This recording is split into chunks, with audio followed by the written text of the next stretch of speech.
Welcome to the Midnight Entrepreneur. I'm your host, Easton Bennett, alongside my fellow co-host, Tyler and Easton. We are both entrepreneurs who are learning, growing, and building our own businesses. Our goal is to share our experience and knowledge to help you grow and become a successful entrepreneur. Strap in. Before we get started, if you have any questions or things you'd like us to cover, you can email us at themidnightentrepreneur@gmail.com.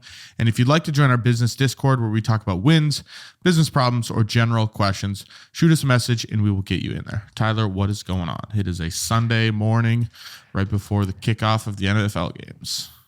Yeah, right before. You lied to me. You said 10 o'clock. It's now 10:50. A little bit late, but we're here. You said in between 9 and 11, so I was good. Yeah, I did say that. You said I was hoping for as early as possible, just because for me, I don't know. I got the bike ride coming in soon, so I was just hoping for. That's what I just like getting stuff done early. I don't know. I hear you. I was up a little later last night, so I was shooting for that. But yeah, I woke up at it was 8:50 my time, which is what 9:50 your time, and I was like, can't do it right now.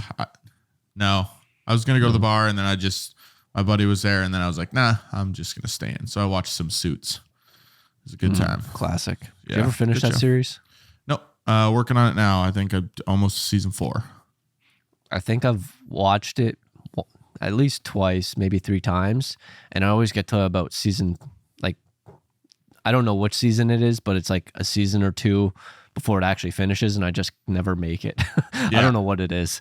They just start changing everything, and then I just end up falling off and don't feel like watching it anymore. Yeah, I'm probably not going to watch it again, but if I can get through once, I'll be happy. Other than that, Tyler, what's going on with you? Wow, what's going on with you? I don't know if it's just me, but October seems to be going by really quickly. I don't know. Does this seem like that for you? Oh yeah, it's flying by. I have obviously that documentary deadline November 1st. So things are moving, and it's already October 22nd, I think it is. Yeah. It's it went by pretty quick. Yeah. So I don't know. It seems like a lot of the times I feel like the months don't go by that quick, but yeah. So I just finished up a landing page. She didn't really ask for it, but like I was saying in a previous episode, I changed up the conversion tracking, and I really want to make it work and make everything as good as possible. So I finished up a Google ad landing page for my client, and I need to meet with her and go over the landing page, go over how everything's going, because she said she wants to meet quarterly. I'm going to have to send another invoice soon. And I sent it to you. I thought it came out really nice. Looked pretty decent. So what do you think of it? Yeah, I thought it looked good. I was scrolling through it on my phone, and it looked good on my phone. I didn't get a chance to look at it actually on the desktop version. I don't know what the majority of her clients are coming to her, whether it's desktop or mobile. But yeah, I thought it looked really good. Information was good, and you're the next great website designer, it looks like.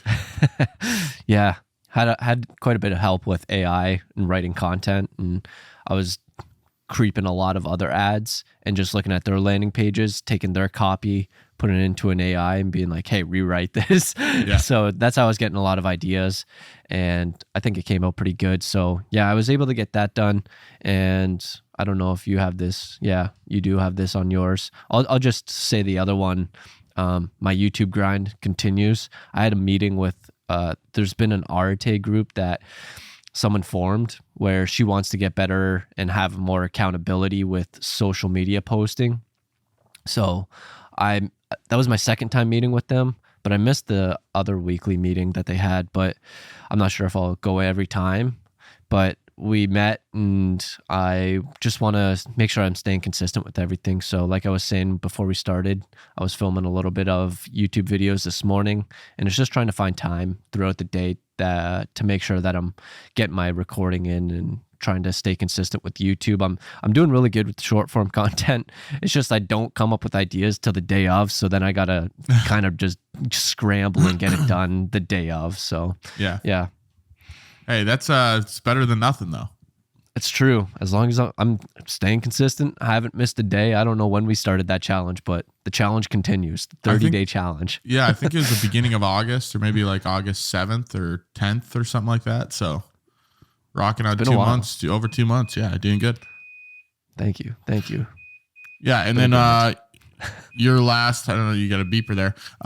Your last thing on your updates here, I also have on my updates. I know I think last week we talked about it, a little trial run as Tyler being an editor, and we actually had a more in-depth conversation than we did on the YouTube channel. Sent Tyler some footage to be edit, and he did a stellar job, you guys. So go to him for all your editing needs. No, I'm being serious. The video is good. Sent it to me last night, and we're going to upload it today and go over some comments, some revisions. But yeah, I thought it was good. I liked that you were editing it and I didn't have to do anything. And if we could arrange something like that where I just pay you to do that, that would be fantastic. I was just thinking about like a constant outsource where once I get to the point where I can hire someone, then I hire someone to do that for me. And that's like, you're outsourcing to me, I'm outsourcing to someone else. But like, that would maybe be like an employee. But yeah I don't know. I just don't understand, because like you say it's good, but then I think about when you say you tried it with the people in Full-Time Filmmaker, how they couldn't make that, because I didn't do anything special or stellar with it, or I don't know. Maybe it was just like a different type of project. Well, yeah. And it's more so the stuff I was asking with the Full-Time Filmmaker people and the other editors was a lot of client work. So I'm sure they could put together the YouTube video fine, but some of the like corporate interview work and stuff like that looked a little shitty. And one thing I'm starting to realize is maybe it's the footage. Like a lot of the footage they were probably shooting and then editing, where a lot of it I was looking at, I was like, well, this framing sucks and this coloring sucks, whatever. But if I'm giving you footage, you know what I mean? I know it's shot well. I know it's exposed properly. I know the framing looks good.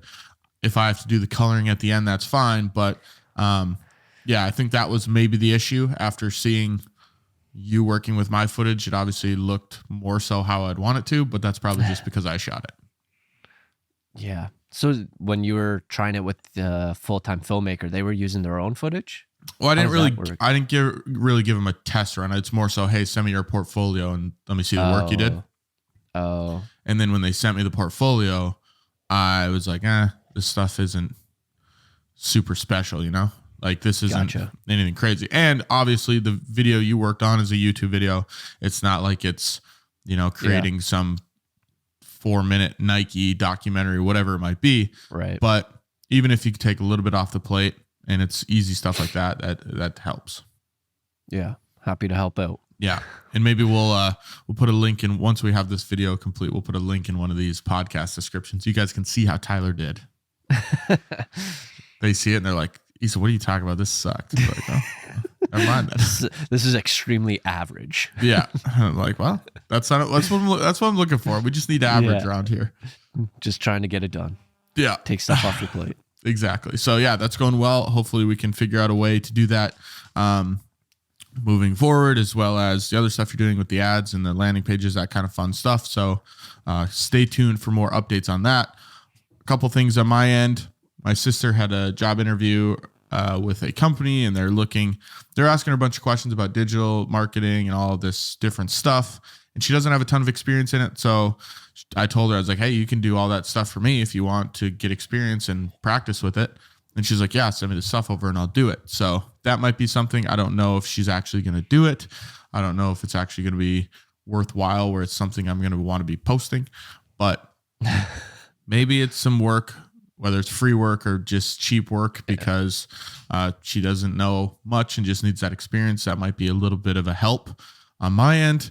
And then the last thing, I think I'm going to look for a podcast producer. The other two, not a producer, but more so someone to manage the back end, where I just give them the podcast episode and they can take the clips out of it, schedule all the clips, do all that, because the other two podcasts I have. Editor.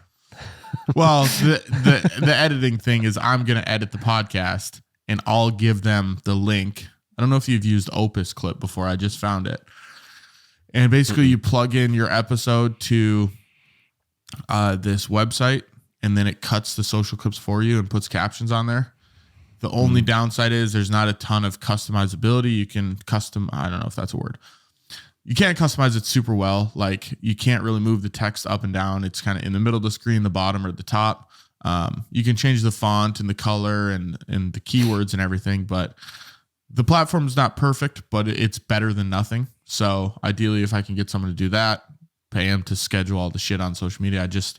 It's hard for me to look at, especially Three Dudes, that podcast, and think I'm putting valuable time into this, whereas I have other stuff to do. So might just hire someone to do all that and then take care of that issue that I'm running into. Seems like something a VA would do. Yeah, but I always struggle doing VAs because do I trust a little Indian with all my information on an account? Maybe your sister can do that. Yeah, she could do that. I know it sounds bad, but it's like, I don't know. Because I'd have to be giving them my personal login to Opus Clip, the thing I have a subscription to. Or I guess I could just change the password to something generic and the email to something generic. But yeah, and then Facebook and Instagram. I don't know how Instagram works. I'd probably have to give them access to the logins for Instagram. But yeah, I'd like it to be someone that is a little bit trustworthy, or at least seems to be so. Yeah, I know a lot of people in Arte. I know I've seen a few of the questions that are similar to this about hiring a VA to schedule content for them. So I don't know how they find them, or I'm pretty sure they get to the point where they have that. I don't know. Yeah, and I've seen a lot on Fiverr, Upwork, because I've thought about doing a VA for all the outreach stuff that I just have not been doing. So yeah, we'll see how that goes. That's still developing. Yeah, maybe you'll get there. One day. All right, let's move into this week's news story. Elon Musk changing X, formerly known as Twitter, to have a couple new premium tiers. Tell me a little bit about this, Tyler. I'm just laughing because you say formerly known as Twitter, and it wasn't in the title, and everyone says that, and it's like, why do you say that? It's X now. That's terrible branding. Why do you got to say so? I was just laughing because they say it a lot on Andy Frisella's podcast, where he'll be reading an article and then it'll say, this article or someone shared on X, formerly known as Twitter. And it's like, and then they just go off about how terrible branding it is and why he changed it to X. But yeah, so what happens or what's planning to happen or what's going to, I don't know what the goal is, but changing it to a couple two-tiered pricing where there's going to be a lower tiered and a higher tiered, and the lower tiered, it's going to still have all the features, but you're still going to be hit with the same amount of ads or a good number. I don't know exactly the number or if there is a number. And then there's a higher tier where it's same features, but now you don't get any ads. And I know a lot of platforms say, like, I don't know if Hulu still does it, but I know they did it back in the day where you could have it for free, but you would have to watch the ads, and then you could pay for the premium version where you don't get any ads. So I like that model. But then in the article, it also talks about people in New Zealand and Philippines, any new user, they got to pay $1 to sign up. And I'm just thinking, damn, would you pay to have a social media platform? Like if Facebook said you have to pay $5 a month, would you have social or Facebook? Probably just for business stuff. Interesting. Would you pay? So is the New Zealand thing $1 when you sign up, or is it $1 a month? I don't know. It just said $1 for any new user. So I don't know if it's just the one-time fee of $1. And if you think about it, like that can add up over time, any new users. But he also talks about the only way to get rid of bots and these fake accounts is to have it as a paid platform or a paid service, because you're not going to have 1 million bots if you have to pay to have an account. Yeah. So then it makes sense in that regard, but it's like, I don't know if I would pay for a social media platform. Like, I guess it makes sense if you have a business, but there's so many different platforms out there, say like YouTube, or I don't know. It's just this world that we live in where there's so much misinformation and whatever you want to call it. And then these bots will come out and make it seem like you're a minority when you actually might not be the minority, because the bots are making it seem like you are the minority because of what they comment. So you don't think you'd pay for any of the platforms? Just being like a creator or a user? Like YouTube, I think, how many YouTube videos do you watch if you need to find something? Like, I think YouTube would be a good video or a good platform that you could pay to, even if you're not posting anything, just because of its its knowledge, kind of like Google. Yeah, I don't think I would. Like X for sure I wouldn't. I barely use X as is. TikTok, this is really off topic, but I just updated my computer, and every time I talk, my screen gets bigger. It's not bigger anymore. I don't know why it's not bigger. Okay. So YouTube, I don't know, because does that mean that I don't get ads anymore? YouTube's kind of the one where it's like you're familiar with. So it's like Google. It would be like transferring from Google to say DuckDuckGo. You're familiar with Google. It's the same thing. I could go to, I don't know, any other platforms, like Rumble, I think is one that would be comparable to YouTube. I think Twitch is kind of different. It's more live streaming, but it's like something that you're used to. It's like that's the home name brand type of thing. So I don't know if I would pay for YouTube. Like I might just go to a different platform. I think YouTube would be the number one one that I would pay for, because I don't think there's anything that's even remotely close to YouTube. Because if you're going to find a video, I've never even heard of Rumble, and Twitch, that's all live streaming. I don't know if there's anywhere else where you can go like search for a video. Vimeo maybe, but I feel like that's more portfolio pieces. I don't know if there's people actually creating on there. TikTok's getting pretty close, to be honest. Their search platform is actually really good. Like, especially compared to Instagram. Instagram's is brutal. Yeah. Well, TikTok, and they pushed a little bit more towards the long form stuff on TikTok, but I still think if you want to watch something on YouTube, a 20-minute, full blown tutorial on how to light an interview or something, that's where you're going to do it, is YouTube. Right.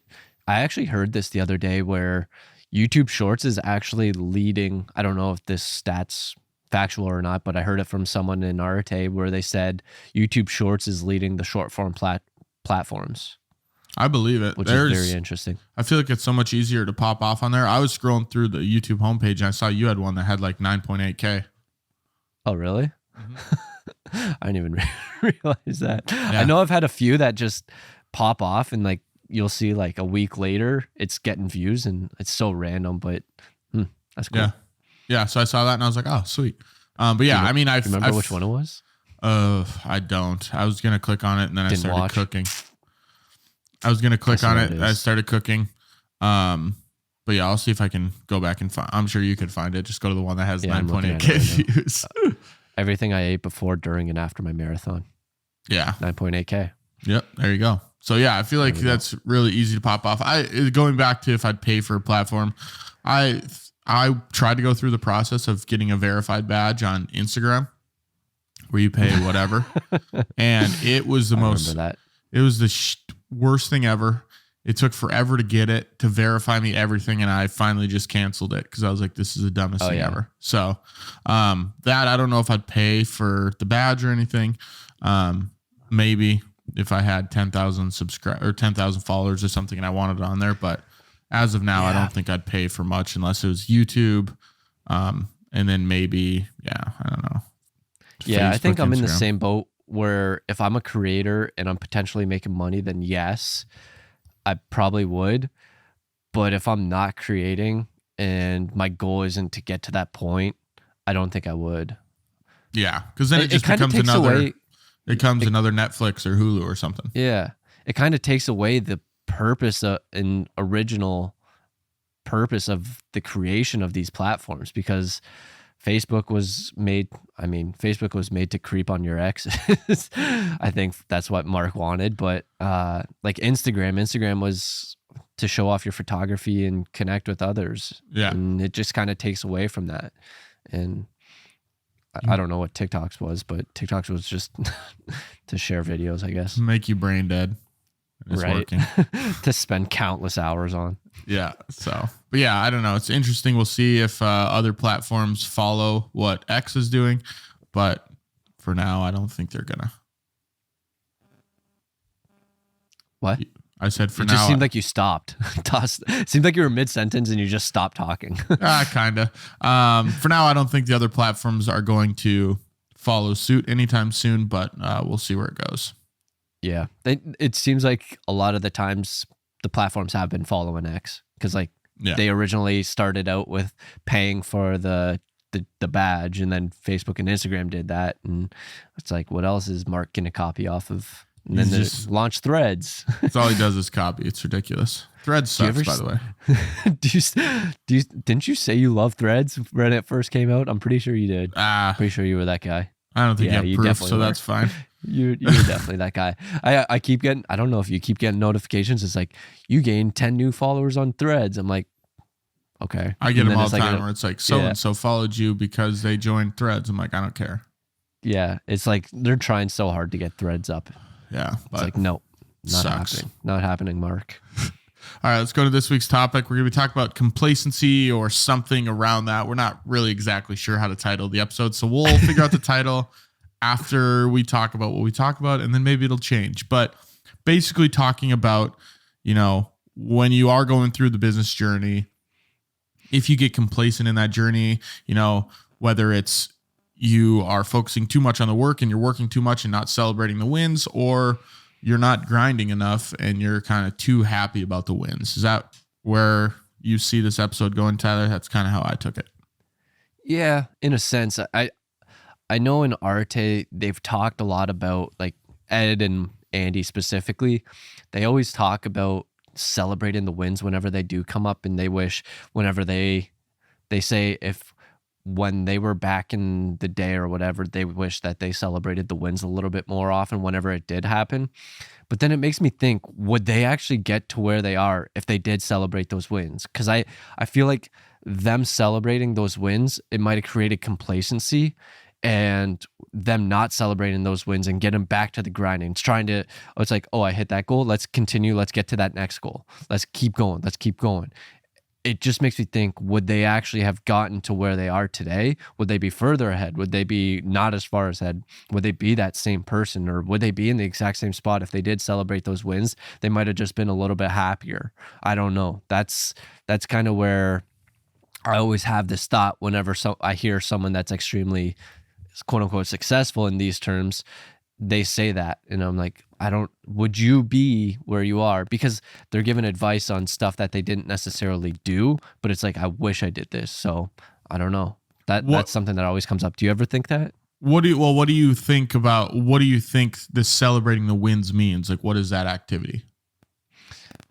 I don't really know. Maybe days off, vacations, not going back to the grind and setting a new goal, and maybe taking like a week off. It's like you might be losing momentum at the same time. So say I want to hit $1 million in revenue this year, and you hit that, you go on a 7-day vacation. Now you just kind of lost that momentum, and now you got to work to build it back up. And I don't know. So it could be several different things. And then it's rewarding those behaviors. So it's like, or rewarding, like, I know Andy talks a lot about this with fitness and 75 hard.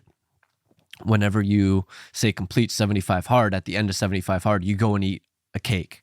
So it's like you're working those 75 days to avoid everything. And then at the end of the journey, you see this cake, and it's like, okay, I'm going to have cake there. So it's like rewarding yourself for doing this stuff. So maybe it's like a psychological thing with the reward and taking like days off and losing momentum. Yeah, I view it as when these people say they wish they would have enjoyed it a little bit more, or, celebrated their wins. It's more so being self-aware if they do hit that goal of, okay, I made $1 million this year, whatever it is, to, okay, then you can hang out for a couple days and enjoy that, celebrate that with your friends. Maybe you go to a nice dinner, you have a big conference about, oh, we hit $1 million for the company, whatever it might be. Instead of, oh, we hit it, and then the next day working another 16 hours and just totally forgetting about what you just hit. Whereas you don't have to go take a 7-day vacation and go to the beach, but if you want to take a weekend or whatever it is, and then say, okay, Monday morning, we set a new goal and we're back at it. I think there's a happy medium where I think a lot of these people, Gary Vee, for example, you work 16 hours a day and you just run over those goals and you don't even think about it. You're just like, okay, whatever. Whereas you're not really celebrating and being proud of the fact that you got there. Right. Yeah, that's something similar that I have where it's constantly chasing that carrot that you're dangling like right in front of you. And it can be relatable to, say, the rat race where they're like, here's a raise, and then you're just constantly trying to chase and get that next goal. But I think these are a little bit bigger. And what Andy always talks about is whenever you're setting goals, never actually hit them, because once you get close to that goal, say the goal is $1 million and you get close to it, you reset it to $10 million now. Yeah. And then you never actually hit it. You're just constantly moving it ahead. And then and that's another point that somewhat not related to this, but in a sense it is. When you do go out to set a goal, and I know we did this when we had the mastermind, if we're going to get back to it, but when you set your original goal for your revenue, and I was like, aim bigger.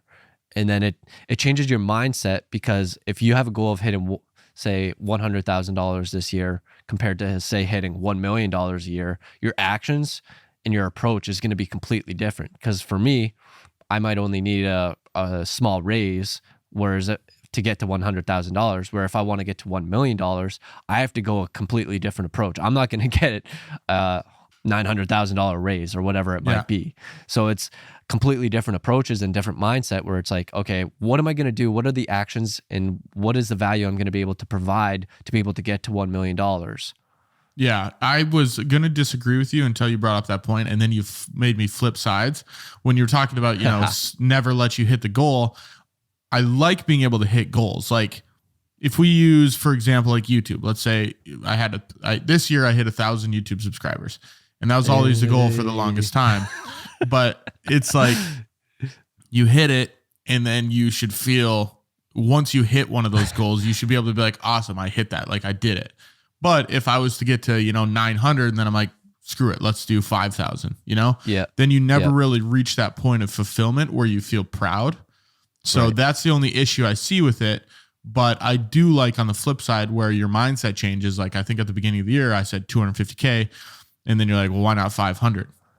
Yeah. And I'm like, yeah, that's true, because it's a lot harder if you hit 325, whatever it is. You didn't hit 500, but you passed your original one that you were just shooting for that was a lot smaller. So I do like the flip side. So I'm kind of caught in between there. I think there might be a happy medium. Did you celebrate your 1,000 subscriber mark? I did. I was like, nice. I finally got there. And then I moved on. See, that's kind of like what I think this is, where it's not really celebrating. It's like you acknowledge it. You're like, sweet, I got there. And then now it's the next goal. And instead of your 10-year goal that you said, I'm going to hit 1,000 subs, now it's maybe, okay, in a year, I'm going to hit 10K subs. What do I got to do to get to 10K subs in 1 year? Yeah. And now it's a completely different mindset, where how many videos did you post this last year? Maybe you're probably only around 2. And you got to 1,000, you're like, I can just let it run and I'll eventually hit it. You're not going to be able to let it run and be able to hit 10K. What are you going to have to do? What are these action steps to get to 10K? And then maybe like you get to, let's say, July within a year. So like maybe 6 months away, and you're like, I'm at 9,500. I'm going to crush 10,000. Let's up the goal to 50,000 now. Yeah. Now your actions start changing, and then you're going to hit 10K, and then you can say, sweet, I hit 10K, give myself a pat on the back, and then move along. Yeah. I like that a lot better. At least acknowledging that original first goal. Like if I hit 250K revenue this year, I'll be like, awesome, I hit it. That's cool. Now we got half more of that to go. Yeah, right. It's funny. I just thought about this. I had a buddy I met through YouTube, and he always had these goals of net worth and saving money and putting it into a Roth and 401k and building his net worth and whatever. And it was funny. It was just a random goal. He's like, I want to hit 69K. And then when he hit 69K, he bought himself a cake with 2 candles of 69. It was so funny. So that was his celebration. However you want to celebrate, be my guest. Right. My other question I'd have is the whole grinding and like go, keep reaching for your goals. You see all these people that work like 16, 17 hours a day, right? You think that's really healthy to be doing that much? I don't see any issues with it. Like that's one thing that Alex always talks about, where it depends on what, like if you love what you're doing, like if you say you all you do is produce, and I think you really really enjoy doing that, like you're on set, you're engaging with people. I don't think you would get, like, maybe you would, because after a while it probably gets tedious and boring. But if you're constantly doing something new, I feel like you would just enjoy it. And it's like, absolutely love this. And that's what Alex Hormozy always talks about, where it's like he enjoys doing what he does. Like he truly enjoys that. And people will say, why do you do that? Like, why, like, go out and travel or go out and explore. He's like, I don't find enjoyment in that. So it's like, I think it just depends on your goals. Yeah. And if your goals and you're enjoying that, like you might not always enjoy it, but just understanding like where you want to go. And if you enjoy that process, I think there's nothing wrong with that. And it just depends on like if you're able to, like, I know you have in here Mr. Beast. Mr. Beast had that goal where all he's going to do is get to where he wants to go. And I'm sure he enjoyed that process. Yeah. Well, and that's where he So- started making videos like 10 years ago or 12 years ago or something like that, and then popped off. But I heard an interview as far as how Mr. Beast works, because he's obviously working nonstop 24/7. He says he just works all day, every day until he burns out. And then he might take a half day off or take a full day off, whatever he needs. And then the next day he's just so excited to get going that he just goes again. So it's interesting to see what works for some people and what works for others. Some people think, I could work every single day, but only if it's 10 hours, right? I don't need any days off if it's 10 hours. Other people are like, I'd rather work, 16 hours for 4 days and then take the weekend off or whatever it might be. So I think that's one of those things where you just kind of have to figure out what works for you and then attack it that way. Yeah. And what your goals are. And like, I think if you get to that point where you just enjoy what you're doing, then it's like, why change it? Because like what I'm doing right now, some people might say, wow, you have no life. Oh, you don't, like, why don't you go out and enjoy? It's like, I don't know. I enjoy this journey. I enjoy the process. And it's something that I enjoy doing. So it's like, I don't really care if I work 12, 14, whatever, how many hours, but it's just something like it's, I don't know. There's just something enjoyable about the process. Yeah. And the other thing to go along with that is you can work, Gary Vee, going back to that, work 16 hours a day, right? And he's doing something nonstop 24/7. I don't think it necessarily has to get to that point. Like, we're not preaching that everybody should be working that much and grinding that much 7 days a week, 16 hours. But I think everyone has a little bit more they can do than they realize. Sure. Like, everyone's like, I work hard. And it's like, okay, probably. But if you really audited your time, how hard are you working? And same thing for me. Like, I know, and I'm self-aware enough to know that like I could be doing more. For sure. Self-aware man. You definitely could be short form content. Yeah. And I realize like I still think I do a little bit more than most people that I talk to that just, do their 9 to 5 and go about their day. But I still think there's a little bit more. And I think everybody has a little bit more, and they don't need to succumb to, oh my gosh, I need to work 24/7, sleep 8 hours, work the rest of the time. Like, no, you don't have to get to that point, but there is more you can do if you really looked at your time. Yeah. I don't think people, that's the same thing with weight loss or weight gain, whatever you want to do. Whenever you start tracking everything, you realize either you're eating a lot more or you're eating a lot less than you actually thought you were. And I think that's what happened with me before I started tracking. But it's the same thing with time. You don't realize where you're spending a lot of your time and where you can cut out a lot of the fat.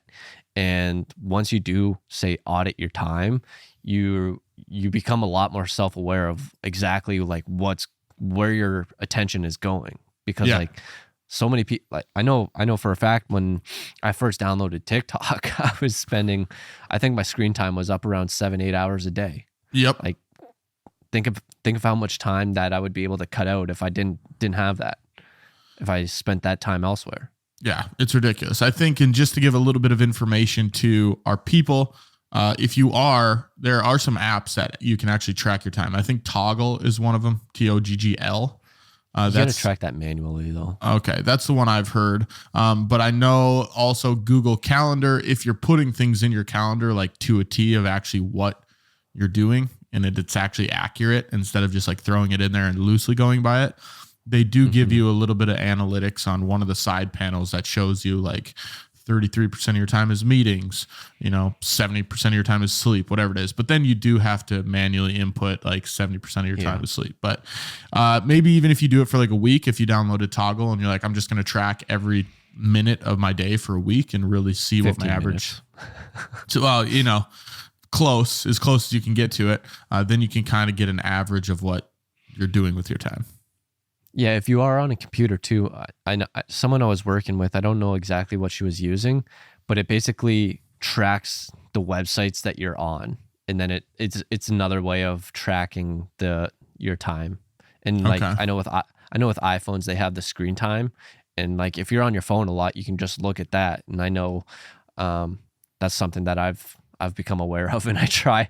I told you once that this was pretty recent too. I wanted to get below a certain number. I don't know if I'm there, but yeah, I know with that.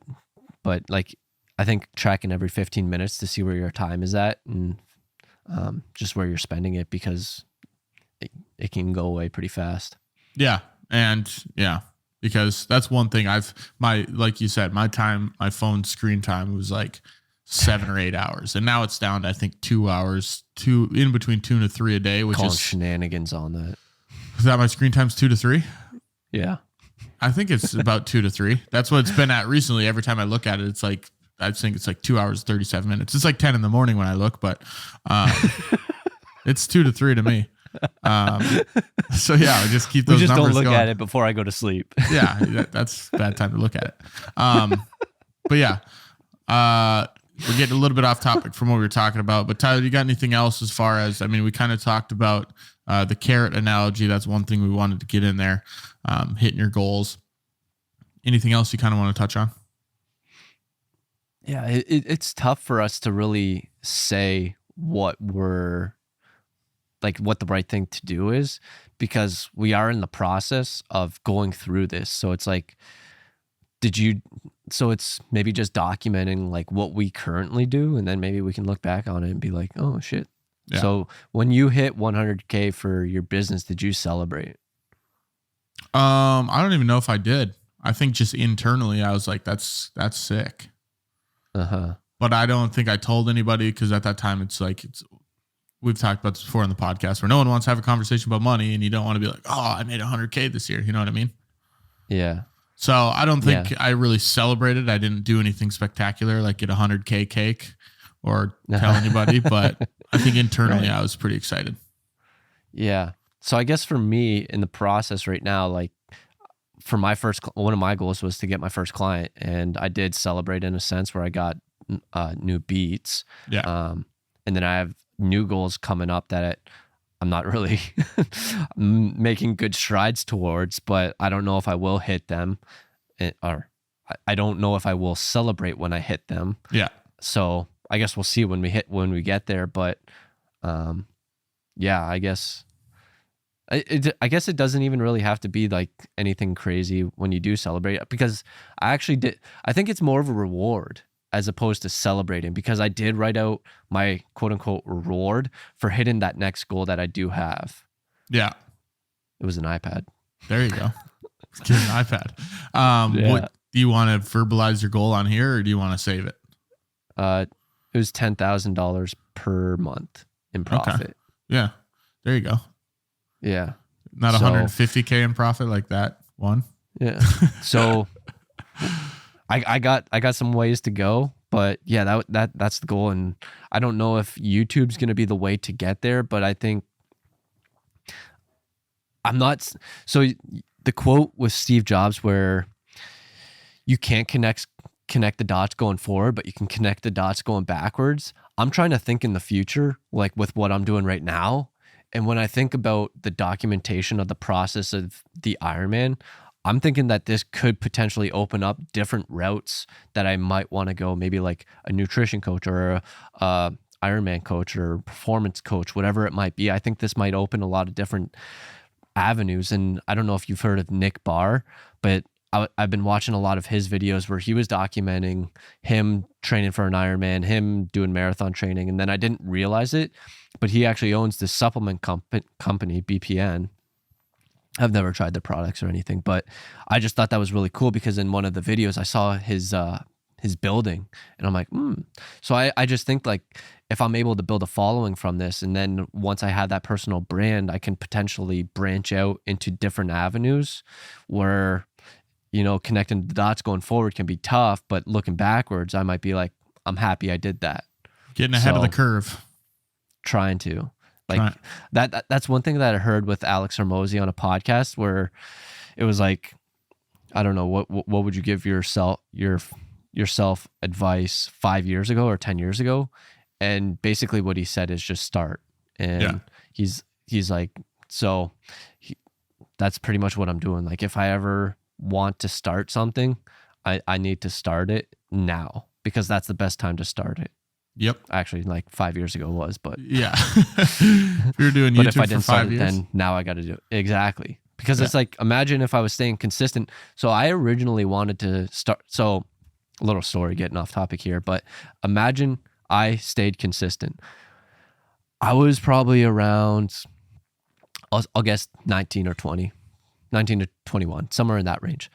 I was watching a lot of YouTube videos, and at the time pranks were huge. And I wanted to get into it. And I came up with, I don't even know if I still have my journal for, maybe I still do. I had a whole bunch of ideas, what I wanted to do, had a whole list of different names for my YouTube channel. I bought the camera, I bought the mic, I went out, I filmed one video, and I just thought it was extremely cringy and boring. And I didn't end up publishing it.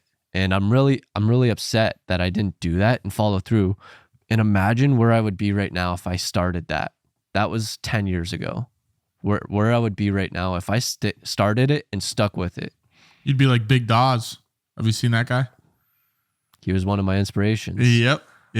Him, Vitali. Oh yeah. Those are a couple of the guys. I think there was others. There was like that Jimmy guy. Jimmy was pretty funny. Oh yeah. He's actually been in some video or actual movies. But yeah, those were, just imagine like, if I stuck with it and I did it, and I probably wouldn't be here, but hindsight 2020. So now it's just like, if I want to start something, if I want to do something, it's doing it. Yeah. I think that's a good thing to end off on. The consistency. That's kind of that's the name of the game. The more you do it, just like Mr. Action. Beast, man, 12 years he did it, and his videos sucked for the longest time. And now he has, I think they just hit 100 million subscribers on YouTube. Something like that. Jeez, he's insane. Yeah, it's quite a few. Did you see his one tweet? He made a video when he was like 10 years ago. He's like, maybe 8 years ago. He's like, I'm predicting where I'm going to be in 10 years. And it's unlisted. It's scheduled. Yeah. It's like, in 2 years, this video is going to come out. How many subs do you think I predicted, or whatever it is? That's awesome. Yeah, that's literally a third of the United States. That's insane. Yeah. Pretty crazy. That's crazy. All right, Tyler, business idea of the week. It is on you. What do you got for us? So I was just thinking about this the other day. I thought it would be pretty cool. I don't know what it would be called, but like maybe like a future app where you put in all this information about you, and then it helps you get to where you go and outline the steps. So say it'll ask you questions. What do you enjoy? What are you good at? And then it's like, what would you like to do? What are your goals?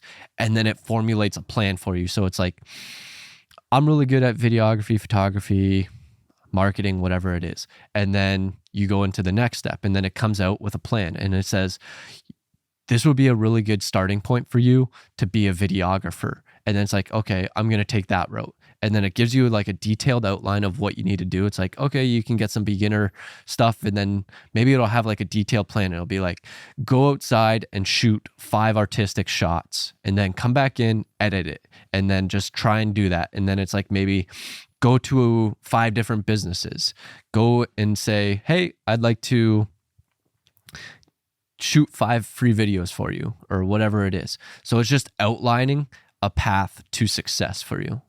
I like that actually. And I think that would be super easy to do with where AI is at. If you could somehow like integrate whatever ChatGPT is doing with the app, where, because I feel like it's almost like that's what people need before they go to college. Cause that's just like a better college. Like if you could, people go to college, they're not sure what they do. That's why they switch majors so many times.